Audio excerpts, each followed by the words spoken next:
Well, good morning, friends, and welcome to the Biblical Perspective. Have a new coffee cup today. Oh, my goodness. Where did this come from? I was in the yard yesterday when Scott Osterley drove up. All I had to do was talk a little bit about how fond I am of Charles Schultz and peanuts. And he came by and said, I saw this at the store and thought of you along with this little character. And he brought those to me yesterday. Thank you so much, Scott. Perhaps I need to talk about something different this coming week at church. Krugerrands, maybe. I don't know, something that'll, but thank you, Scott. I appreciate that so much. Listen, as we're in the biblical perspective today, going to talk about several things. What's going on in Israel, the uh, blooming peace process that has been taking place over there. Also, going to be talking about the conditions here in the United States, the economic disaster we are facing in the coming year. And then we're going to talk about the zero curse. Do you know about the zero curse and why some people are saying this is a year to really be concerned about it? All right, we'll get to all those things in just a minute. But first, I want to share a prayer request this morning. We heard the tragic news yesterday that Hayward Belk, that we have prayed for on this program, on our Wake Up in the Word program, has passed away. He lost his fight with many different physical maladies and has gone on to be with the Lord, along with other family members that have managed to get there ahead of him. Would you be praying for all the family? There'll be a very simple graveside service today at 1 o'clock. Be much in prayer for Kenny Belk, Louise Taylor, and all the rest of the family today as they grieve the loss of Hayward. But then, as we get to what's going on in our world today, have you noticed that it seems like the peace initiative that was started by the Trump administration and pushed specifically by his son in law, Jared Kushner, has borne even more fruit? The nation of Morocco has once again embraced the Abraham Accords and is now set upon a peace deal with the nation of Israel. This is very significant for a number of reasons. If you think about those of you that are like me that watch the numbers and see how crazy some things are, Morocco, as an Arab Islamic nation, has quite a history. They were one of the first to recognize the United States of America, a new nation. They did so in the year, hang on, 1777. That's right, friends. We declared our independence in 1776, but we weren't even a nation until like 1781 at the earliest. And when you think about how much faith it took to recognize a nation that still didn't exist, was fighting a war with the greatest superpower in the world at the time, that's a tremendous step. But Morocco recognized our country officially in the year 1777. Well, sevens are important in a number of ways. If you think about the Trump administration that is winding down now, remember, it was started on the Hebrew calendar in the year 5777. Oh, there come those three sevens again. And listen, you can't make this stuff up, folks. On the day of his inauguration, Donald Trump was 70 years, 7 months, and 7 days old. And it's no accident, I think, that God used this particular administration to work on this peace process with Israel and her surrounding neighbors that now seems to just be blooming in unusual ways. This past week, some 35 different flights went from Israel back and forth to the United Arab Emirates. This past week, there were officials from the government of Bahrain, along with folks from Israel, doing an interview about how Israel was kind of blessing Bahrain on celebrating a national holiday over there. And Bahrain, celebrating their peace with Israel, has talked about doing something unprecedented. Back during the Six-Day War in 1967, there was a synagogue in Bahrain because of the reaction to what was happening in the Six-Day War. Radicals attacked the synagogue, tore it up, and it was closed. It's been closed ever since. But the official from Bahrain says they will be working to reopen that synagogue this coming year in Bahrain. So unprecedented peace deals are taking place all surrounding Israel in the Middle East. It's significant because if you remember, the treaty that is soon to be broken the peace that is soon to be broken down the road by this beast kingdom that's coming is described as a covenant with many. So, not just one nation, but a covenant with many nations. And that's what's taking place right now in Israel. So, we're watching biblical prophecy unfold right before our eyes. Well, what in the world is going on with this as far as what is to come? Well, that particular Bahrainian official, when asked, what do you think about the new administration coming on board in the United States? How is the peace going to work? And he felt very positive about all that. He said, our only concern is the nation of Iran. Remember, that's biblical Persia. So when you watch the prophecies about Persia in the Old Testament, that's who it's talking about. And he says, look at Persia or Iran, because that's our big concern right now. Their radical ideas, their sponsoring of terrorism, and the fact that this new administration wants to back up to a failed nuclear agreement with them that would really release them to continue more of their development of nuclear weapons. And so they're a little bit concerned and this is an Arab leader speaking, they're concerned at the level of intensity to which Iran is going to ramp up the score, ramp up the game, so to speak, in the coming years as they try to get their way. And they do not like these peace deals that other Arab nations are setting up with Israel. Well, what's happening back here in the United States? Well, we are facing a year of economic devastation as more and more of our governments are forced into semi-lockdowns or lockdowns because of COVID-19.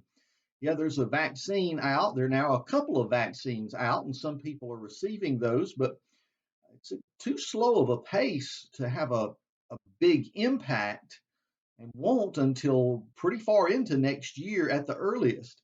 In the meantime, what's happening? Once again, you're being asked to shut down your life, shut down your business, close up shop. Oh, don't worry about it. We can just maybe print you some more money. Do you realize that 30%, now somebody said 35% this week, but 30% at least of all the money ever printed in the United States of America has been printed in 2020? That's right. We are printing money left and right. Someone is going to have to pay the bill, and the bill's going to come due. What does that mean for you and I? I'm scared to think about it.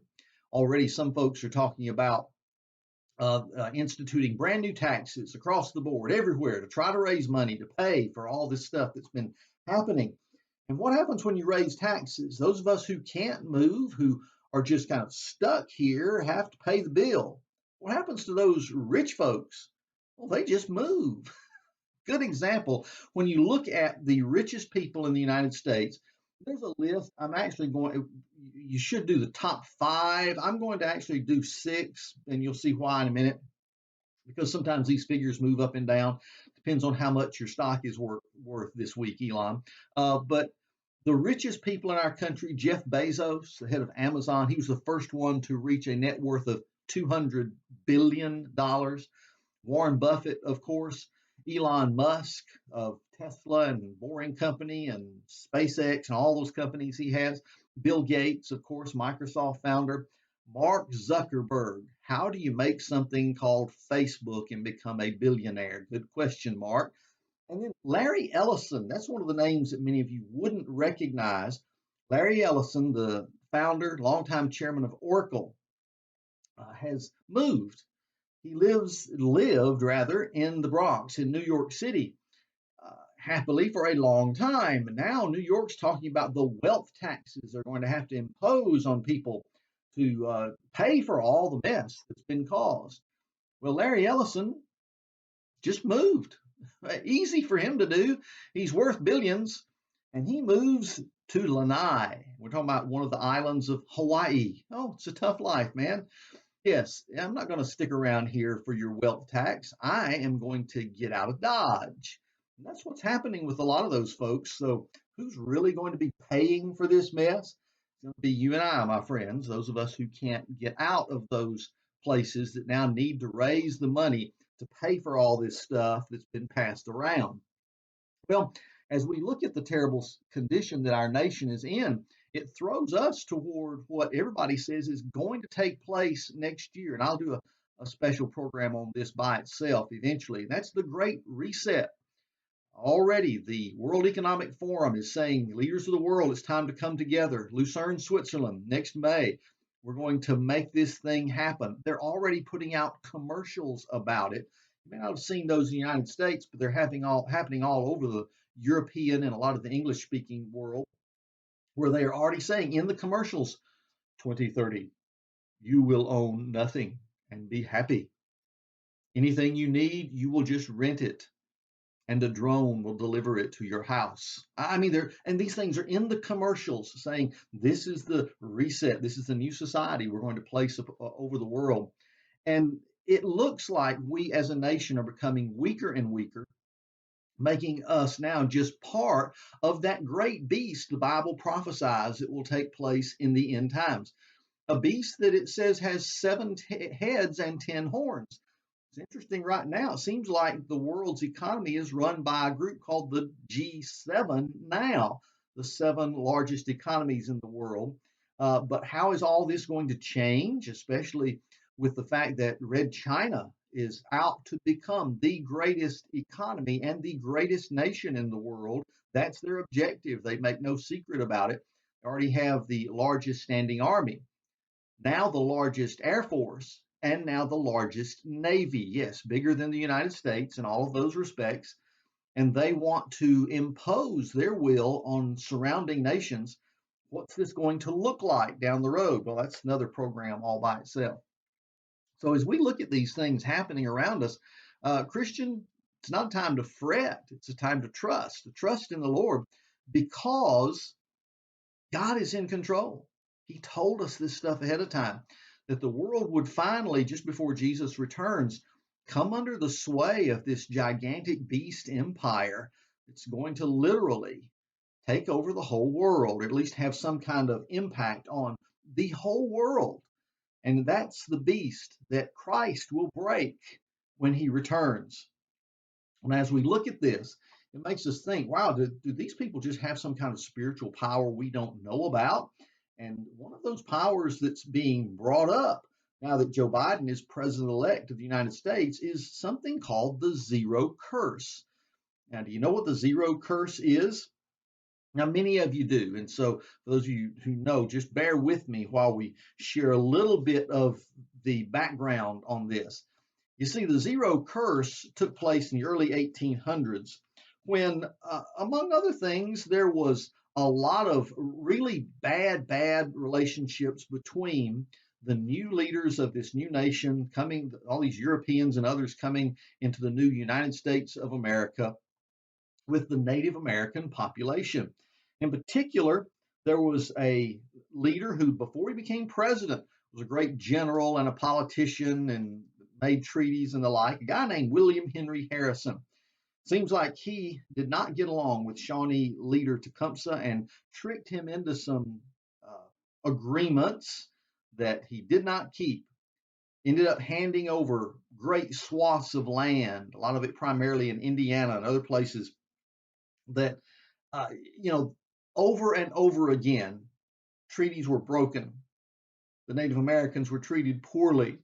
That's an understatement. And when these things happen, there is a famous curse placed by Tecumseh's brother, a guy whose name, if I try to pronounce it, I'm going to mess it up, so I'm not. Starts with a T, just like Tecumseh. But he was known as the prophet. Placed a curse that he said would cause all United States presidents that were elected in a year ending in zero to die in office. So this curse was supposedly placed upon our presidents early in the 1800s, and it began when this guy, William Henry Harrison, actually became the president. Now, did it play out? And is all this coincidence? Or is there a very real power going on? You know, when you read the Bible, there's always this picture of spiritual warfare going on. I'm going to be reading some scripture to talk to you about the difference in blessings and curses here in just a minute. But as we get there, I want you to think about this, because when you listen to the background, you'll understand why many people say, wow, that's the zero curse. And should we be concerned about it now? Well, in 1840, when William Henry Harrison was elected as president, 30 days later, developed a bad cold and he died. So, hey, wow, one down, right? Well, 20 years later, the next 0 year president will be elected, a man named Abraham Lincoln, who travailed through a war between the states for his first administration, was reelected, and shortly thereafter, of course, assassinated in office. So, 2 presidents elected in 0 years have died in office. In 1880, James Garfield was elected president. 3 months later, was shot at a railway station near the Capitol, and he died. Okay, so Garfield dies in office. 1900, William McKinley is elected president, the next 0 year president, and he is shot, dies from gangrene that infected the wound. Ugh, how awful. So McKinley, the next 0 year president, also dies. 1920, Warren Harding, was elected president. In 1923, he became ill and died in San Francisco. In 1940, of course, the famous Franklin Delano Roosevelt, the president who led us through the Depression and most of World War II, is elected to another term, 1940. What's interesting is both FDR and the guy that ran against him, Wendell Willkie, both died in 1945. It's amazing that before World War II could be over, after being reelected again, Franklin Roosevelt dies in office. So far, all the 0 presidents have died in office. And then you probably know who the next one is. It's John F. Kennedy, 1960, was elected, very popular young president, but was assassinated in office in 1963. Now, would you say that's the end of it? Some say it should be the end because there's some things in the Torah that talk about any curse or anything that's put out, any kind of punishment, can only go for 7 times. So we've got 7 presidents that all died in office, born in or elected in 0 years. But yet in 1980, we had a president named Ronald Reagan elected to office. And there were some people a little bit concerned about this.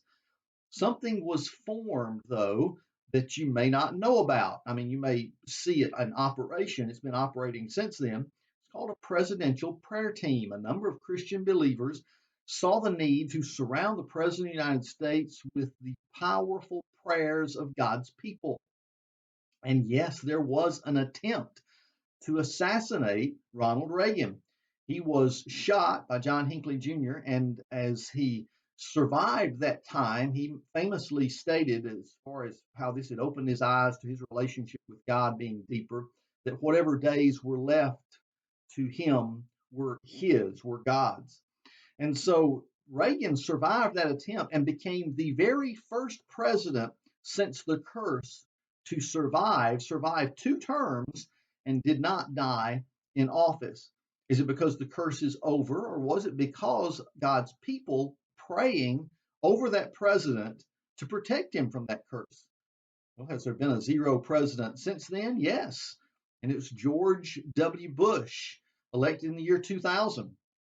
During his terms in office, he famously had 2 assassination attempts on his life, but managed to live through that entire time. Once again, folks pointed to the fact that there's been a presidential prayer team praying over the president during that administration, and that the curse could have no power over him. Is the curse even there? Does it have any power or not? I want to share something scary with you, because we just elected what at his inauguration will be the oldest president ever to take the oath of office. Joe Biden, when he comes in, will be a president that not only is the oldest, but also already has some very obvious health issues going on with him. So could he die in office? Well, certainly he could, but does that mean that there's a curse, anything to do with it? I don't think that we can say that for sure, for certain. But someone said something very scary this past week that you probably will not hear on the mainstream news media. Some of you know about one particular crazy man the Nation of Islam leader, Louis Farrakhan. Now, why some of you folks continue to invite him to speak at events is beyond me. The man is a lunatic. In fact, he is already telling people when it comes to vaccines, don't you take a vaccine. It's toxic waste. Don't you let them put that toxic waste in your system. He also tells folks don't receive anything in the way of Western man's education.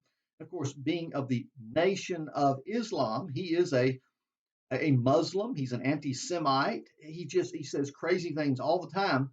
Yet why do people ask him to speak at important events? I don't know. This past week, or last Saturday actually, at the National African Black Leadership Summit, Farrakhan was invited to give the closing address. Now, friends, you can't make this up. I want to give you a direct quote from his speech talking about Joe Biden. Listen to what he says. He talks about how glad he is that Biden was elected president. Of course, he hates Donald Trump. But he says about Joe that, and he called a black woman to his side. She ain't no lightweight. Kamala Harris is a heavyweight. And look at how white folks are thinking right now. She's a heartbeat away from becoming the first black president. Now hold on, I'm still quoting. Does Farrakhan not think that Barack Obama is black? Now, Kamala Harris is obviously a person with a mixed racial background. Part of that is, of course, black. But why is it that he would call her, if she became the president, the first black president? Apparently, he had some problems with the heritage of Barack Obama, having a white mother. Apparently, I don't know. I don't know the story. Do you know the story? But this is his quote from last Saturday, saying that Kamala Harris is a heartbeat away from becoming the first black president. Now, listen to what else he says. If he dies in office, some white folks are upset, and now we have to survive because the death plan is in motion. Huh? Okay, now that's the end of his quote. The death plan is in motion. This is what Farrakhan says about Joe Biden. A death plan? You know, I don't know that it would be because of the curse, but it might be because some folks want him to die in office that Joe Biden may not make it very long. That's a scary thing. What did Louis mean by all of that? Some folks call him various things, crazy Louis. I don't know, but what does he mean about some death plan in motion for Joe Biden so that Harris can become, in his words, not my words, I didn't say this, in his words, the first black president? Oh my word. Well, do you put any store in these things with curses? What does the Bible say about this kind of stuff? Well, the Bible talks about blessings and curses quite often and with some very powerful implications. I want to point you to Deuteronomy chapter number 11, where God says to the people of Israel, to the folks going to take the land, in verse number 13 of chapter 11, if you carefully obey my commands I'm giving you today to love the Lord your God and worship him with all your heart and all your soul, I will provide rain for your land in the proper time, the autumn and the spring rains, and you'll harvest your grain, new wine, and fresh oil. I'll provide grass in your fields for your livestock. You'll eat and be satisfied. But be careful that you're not enticed to turn aside, serve and bow and worship to other gods. Then the Lord's anger will burn against you, and he will shut the sky, and there will be no rain. The land will not yield its produce, and you will perish quickly from the good land the Lord is giving you. I imprint these words of mine on your hearts and minds. Bind them as a sign on your hands, and let them be a symbol on your foreheads. Teach them to your children, talking about them when you sit in your house and when you walk along the road, when you lie down and when you get up. Write them on the doorposts of your house and on your city gates, so that as long as the heavens are above the earth, your days and those of your children may be in the land the Lord swore to give to your fathers. Because if you obey these commands, if you certainly every one of these commands I'm giving you to follow, to love the Lord your God, walk in all of his ways and remain faithful to him, the Lord he'll take care of you. Drive out these other nations. He'll protect you. So here's the choice, blessing or curse. He goes on to say, listen to verse 26. Look, today I set before you a blessing and a curse. There will be a blessing if you obey the commands of the Lord your God I'm giving you today, and a curse if you do not obey the commands of the Lord your God and you turn aside from the path I command you today by following other gods that you have not known. So God lays this out very early in the Pentateuch in the Bible. There's a pattern before all of us, a pattern of blessing or of curse, depending on whether or not we follow the Lord with all our heart, mind, soul, and strength.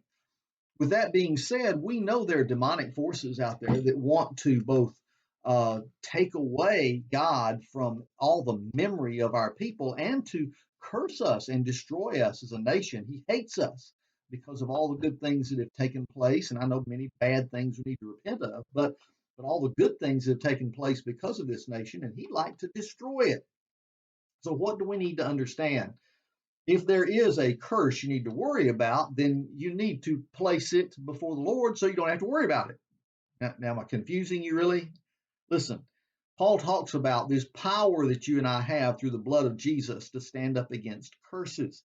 All right, listen to what he says in 2 Corinthians chapter 10. 2 Corinthians chapter 10, verse 3.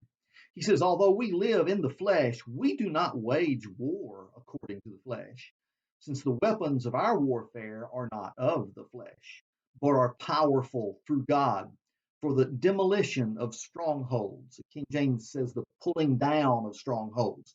CSB, the demolition of strongholds. We demolish arguments and every proud thing that is raised up against the knowledge of God, and we take every thought captive to obey Christ. So, friends, there is a power, and there is no curse leveled against you or I that can take place as long as we are walking in the will of God and serving Him. But is that promise still available to someone like Joe Biden, who has been such a bad Catholic that many priests won't even allow him to have communion because he stands with those who want to give people the right to kill unborn babies right up until birth? Joe Biden is demonstrating by the folks that he's selecting in his cabinet that he's not very friendly to Christians. In fact, some of the folks he is selecting are openly anti-Christian. Can Biden expect to be protected from some curse that may or may not be out there when he's turning his back on the word of the Lord in so many different ways? I think not. How will this play out? Only time will tell. But friends, no president, no person in your house, your household, your town, your city has to worry about curses brought down upon people from some demonic person who is calling them down. We've seen this time and time again. We saw a group of, quote, witches try to stop a Christian event, which Christ was being proclaimed back in Asheville, North Carolina, when we were having just a great movement of God all around the region. They actually came out to put curses on the very building we were meeting in. And guess what? It made the newspapers all right, but the meeting was fantastic, grew every night, and hundreds of people came to Christ, including one of those professing witches that had initially came out to put curses on the people of God. Friends, listen, there is no curse that can have power over you. If you, as a child of God, know Jesus and are walking in Him, the precious blood of Jesus protects you against those kind of things. For those who expect the protection of God, maybe just because God's people are praying for them, but they're not willing to walk in His ways, remember what God said to the people of Israel in Deuteronomy. He said, the blessing and the curse lies before you. Obey me and my laws and my principles, and you will be blessed. Disobey them and go after these other gods, forsake me and disobey, and the result of that will be a curse. Friends, I'd be more concerned about a curse that comes from God than a curse that comes from some occult leader. So, friends, yes, blessings and curses are real. Let's make sure that we seek the blessings of God and avoid his curses, and then you won't have to worry about anybody else's. Well, that's enough for today. Hope I've at least encouraged you a little bit and have pointed you toward the Lord to follow him in these days. It can be so stressful and so difficult to navigate. We'll get here together again next week and put a biblical perspective on the news and see what God's telling us about what's happening all around the world. God bless you. I'll see you then.